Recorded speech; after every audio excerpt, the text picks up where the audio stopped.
What is up, everyone? Welcome back to Marvel Standom. And this time we have a real doozy because we aren't just talking Marvel Standom and What If. We're talking about Marvel Zombies, folks. And to help me do that this week, as usual, for all time and always, which takes on a whole nother meaning when we're talking about zombies, right? I have Den of Geek News and Features editor Kirsten Howard and Den of Geek TV editors Alec Bajalid and Katie Burt. Kirsty, why don't you tell us what happened in this very gruesome, very hungry kind of episode? In an Infinity War set episode 5, Hank Pym's mission to rescue his long-lost wife Janet goes awry when he discovers that she's contracted a quantum brain virus that has turned her into a zombie. Janet soon starts nibbling on humans upon her return, and the world quickly descends into zombie chaos. Bruce Banner, Peter Parker, Hope Van Dyne, Bucky Barnes and some other MCU faves set out on a mission to find a cure at Camp Lehigh, where they discover Vision keeping a zombified Scarlet Witch at bay using procured humans. Things go from bad to worse when Wanda begins chowing down on the gang, but Peter, T'Challa and Scott Lang's head manage to escape to Wakanda, where a zombie version of Thanos is waiting to complete the Infinity Gauntlet. So that was a lot. Where did everybody land on this one? This was a very different kind of episode. So what did we all think? I thought it was a lot of fun. I don't think I've ever seen superhero zombies on screen before, so I'm always excited to see something new. You know, a lot of people talk about the early parts of the MCU as embracing different genres, and I think we don't talk about that as much, like, you know, heading into phase 4. But this reminded me of that, like a more extreme version, just what you can do when you embrace, you know, you cross superhero fiction or superhero storytelling with a very well-worn genre and see what happens. So I thought this was really fun.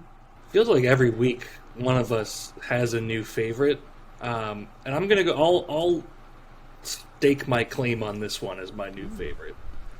Just to begin with, I mean, I love zombies. I'm one of the 7 people that still watches The Walking Dead regularly. And I just like when this show really divorces itself from the main plot lines of an original, like, existing film. In this case, though this begins with Infinity War setup, with Bruce coming back to Earth, it really has absolutely no connective tissue after that. It is completely its own thing. Was that a zombie pun, Alec? Connective tissue? No, it wasn't, but I'll see how many other gross body horror puns I can make later. Speaking of puns, Scott Lang was a delight in this episode. And I just remain shocked at how many of the original voice actors do, like, sign up for this. Yeah, I really loved this episode. It was very much in the spirit of the Marvel Zombies comics. I just thought it was great to see some of the more underrated and underused characters in the MCU having their time in the sun. Like, great to see Kurt, and I'm sure Katie was overjoyed to see Happy too, doing his thing. Blam. Everyone just got some great moments. I think I've only had one gripe with the episode, otherwise I would say it's my favourite. I would just have liked it if one woman could have survived the zombie apocalypse. That's it, sorry. That's all I've got. You asked for too much, Kirsty. I like this. It was, and I say this as somebody who's not a fan of the Marvel Zombies comic. I think this is another really cool example of Marvel Studios taking inspiration from a really beloved comic story of the era and making it better. You know, they did that with Civil War, and, you know, Civil War is a really bad comic, and the movie is great. I just wasn't really a fan of the Marvel Zombies comics. I thought it was like a one-joke thing that was stretched to 5 issues and then became multiple 5-issue miniseries, and, like, this was still pretty different from the comics, though, in that these are more like traditional kind of Walking Dead style zombies, whereas the Marvel zombies of the comics version all kept their intelligence and their personalities to some degree, even as they were consuming the entire world's population. So, which adds to the horror, I think, compared to when they're really just like these mindless creatures that aren't in control of themselves, as we saw here.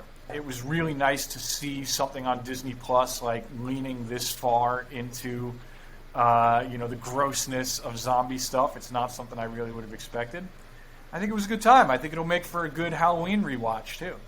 The appeal of a good zombie story is always not necessarily about the zombies, it's about the survival aspect. I feel like you could get almost as interesting a story using paintball as like an environmental threat rather than zombies. Does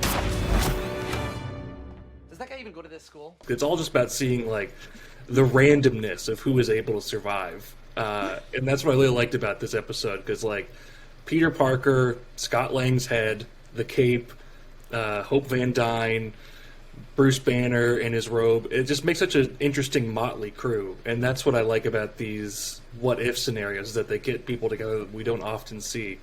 Yeah, I was so impressed with how they managed to make the Hope-Peter relationship so powerful in such a short period of time.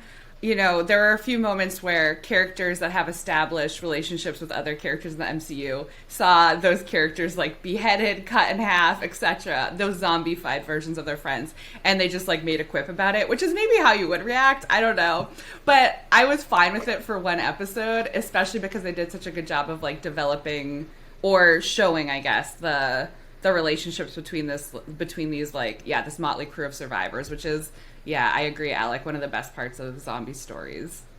I am going to make two enemies here with Alec and Katie, and it's that, how some people, how there are some folks out there who don't particularly care for the MCU, and one of the things they always complain about is just like how quippy everything is. Like everybody is just like super quippy. Like not only is everybody like quippy all the time, but like nobody ever actually laughs. You know what I mean? Like the audience laughs, but like you never see anybody on screen actually laughing. Almost the first time ever, I'm like this is way too quippy. I'm sorry. I thought Happy was really grating, like blamming his way into oblivion. I found Scott Lang incredibly grating, quippy dad joke dude. And it wasn't just like a few, it was endless. I was like, come on, folks, let's get back to the zombie dismemberments. Can we stay on track here? I mostly agree with you, and I think if this were more than one episode, it would have really bothered me. But I don't agree with you as much with the Scott Lang situation, because within the story, Scott Lang himself actually addressed that it was like his coping mechanism for how horrific the situation was. But yeah, it was tonally a little jarring. I'm actually here to partially agree with you, Mike, on the quips. Not all of them, but Scott Lang specifically, I found to be a bit too much in this episode. And I don't know whether it's the how distracting he was as a head in a jar, or whether it was just because Paul Rudd is just such a whole vibe. And like when you separate him from his body, like literally, and in this case, in live action, like when it just doesn't quite work for me. I don't know, his whole shtick just didn't work in this episode for me, so I will agree with you on that. No, he is a big rating, but I agree with Katie that it's his coping mechanism. Let him have it. This is now the second episode that has been, where Ant-Man and Ant-Man lore is central to the episode. And I think when we combine that with the fact that one of the stars of Ant-Man and the Wasp, Quantumania, was actually introduced in Loki, I think it is really, really clear now just how important Marvel Studios feels that Scott and Hank and Hope are to the future of the MCU, and we should not at all sleep on Quantumania as something that is probably going to be the pivotal MCU movie of the next couple years. I just feel like nothing like this happens by accident, and the fact that they just keep centering these characters from what is ostensibly two of their least popular films, that can't be accidental. I take all of these characters a lot more seriously after having watched What If. The concept of a zombie Hank Pym when he bit Captain America, I think that was one of the most terrifying moments of this entire 5 episodes. Like, just the implications. You're right, Mike. Like, this entire series is like the rehabilitation of the Ant-Man universe. just the implications of people getting to go so tiny and so huge are so much more terrifying and interesting than I think even the Ant-Man movies themselves have established. I think, Kirsty, you mentioned this in your review at denofgeek.com. How, like, whatever the heck, like, Captain America's plan was, like, just seemed like he was, like, showed up and was like, we can do it, guys, and immediately is felled. Yeah, Gavin Jasper, another writer at denofgeek.com, he mentioned it too, and it just seemed like the worst plan in the world. Like, what were they trying to do? You know, and now I'm imagining, like, you know, Spidey's helpful video about, you know, not wearing, you know, short sleeves and, like, proper hygiene and everything else. Like, I'm just imagining a good chunk of the MCU civilians completely ignoring that. Like, you know, we're not going to be told what to do by a bunch of freedom-hating superheroes, et cetera, and so on down the line. I can't really fault Steve too much there. Like, the guy was doing what, you know, you would usually do against a conventional threat, and sometimes it takes a while for the powers that be to realize that they're not dealing with a conventional threat.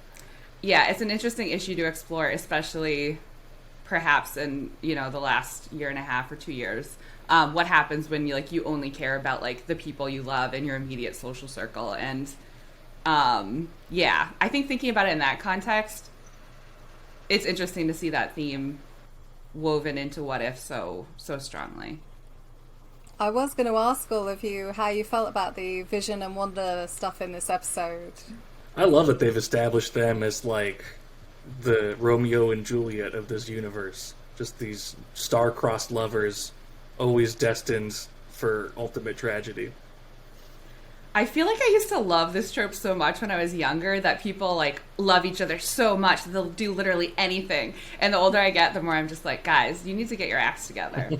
I was kind of confused about how T'Challa ended up there, because maybe you guys understood this better than I did.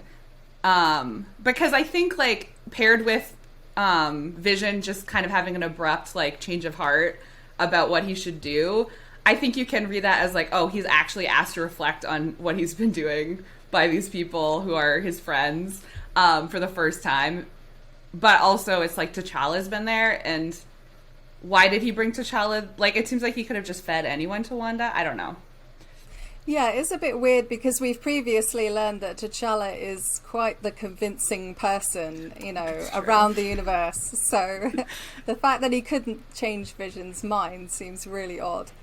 I think the only reason that it's T'Challa here is because this is one of the few things that is taken directly from the comics, where there was a horrifying thing that happens in the original comics where it's revealed that it's Hank Pym who is keeping T'Challa, like, alive, but it's like a zombified Hank Pym, and he's, like, keeping him alive, like, in storage and sedated so that he could just hack pieces off him and eat them himself. And his rationale is he's, like, the smartest one of the zombies who's still around because, like, Reed Richards is gone and everything else. So Hank's like, you know, if I don't eat regular human meat, then my brain is going to deteriorate and I won't be smart enough to find a cure for this eventually. While there were still humans running around, he had snatched T'Challa off the street and put him in storage, but he was keeping him secret from everybody. So it's like, I think they just wanted to keep that same image from the comics, even though the whole rationale around it is pretty different. This just felt like something they wanted to nod to very directly for the folks who had read the comics. When we get this line that T'Challa delivers, that, you know, Chadwick Boseman delivers, when he talks about, like, people living on past death, where I was just like, ooh, that one hurt. But it's nice to get another performance from him. I will say this, the animation style has really continued to grow on me. I was still a little unsure about it in episode 1, except for some of the action sequences, but I thought the Doctor Strange episode was gorgeous in its final half, and this has moments like that too. The Spider-Man Homecoming costume just looks so good in animation. And Vision looked really cool, too. It was just neat to see some of this stuff and some of the details they were able to bring out here. Yeah, the sequence of Hope carrying them across the like field of zombies I thought was really beautiful. It was really well done just in terms of how they chose to show that, and it felt more reminiscent maybe of reading a comic. I love that you guys are warming up to animation because I always loved it. However, what was going on with Bruce Banner in this episode?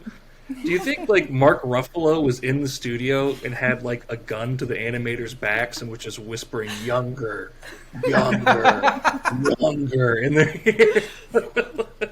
Potentially. That is not that is not Mark Ruffalo or Bruce Banner circa Infinity War. It really seems like the animators had fun with Bucky in the shower, at least. I will say also, maybe the unsung character hero for me of What If is not actually Happy Hogan, even though I do love him, but the Cloak of Levitation, which just continues to delight me. You know, we have Disney Plus. Marvel Studios has proven they have an awesome animation division. A 15-minute Cloak of Levitation short would be amazing. You know, like kind of like a, you know, Sorcerer's Apprentice style fun thing. I'd be all for that. Was this the first mention of Uncle Ben in the MCU too? I think it is. I think this is the first time they've actually said his name out loud. Yeah, I wasn't convinced Peter had an Uncle Ben. So, I guess he does. Although he listed all these people he'd lost, and then later is just like, I mean, May used to say that. I was like, she wasn't on your list of like people you're really sad died. I mean, it's way better than the comics where the zombie Spider-Man is constantly lamenting the fact that he ate Aunt May and Mary Jane. And it's just like, yeah, and it's just look. I find that comic really tiresome, like really, really tiresome. And it's like a joke that comes up like 3 to 5 times in the course of the story, and that just like, kind of tells you everything you need to know about Marvel Zombies. It sounds like there's a lot more like explicit cannibalism in the comics. Like I feel like they which sounds weird when you're talking about they're both zombie stories, but I feel like they kind of skated around that a little bit in this. I will say that the more recent Marvel Zombies Resurrection does Peter Parker a lot more justice. He's very much the central figure of the zombie apocalypse, and his story is really good in that. And that's it for another episode of Marvel Standom. We will be back next week talking about everything the MCU multiverse has to offer. Make sure you hit that follow button. Make sure you're following us on Twitter. We are at Marvel Standom. We're also at Den of Geek US and at Den of Geek. Make sure you check out our web home of denofgeek.com. You can go straight to all of our Marvel coverage there at denofgeek.com/Marvel. And did you know that we're on Spotify? You can listen to Marvel Standom if you don't want to look at us all day. Yes, you can. Make sure you follow us on Spotify as well. We'll be back next week talking about everything you want to know about 616 and beyond. Thanks for watching, folks. If you want my opinion, Nixon's only chance to defeat Travers is with filthy lies, dirty tricks, and good old Quaker thuggery. Hey,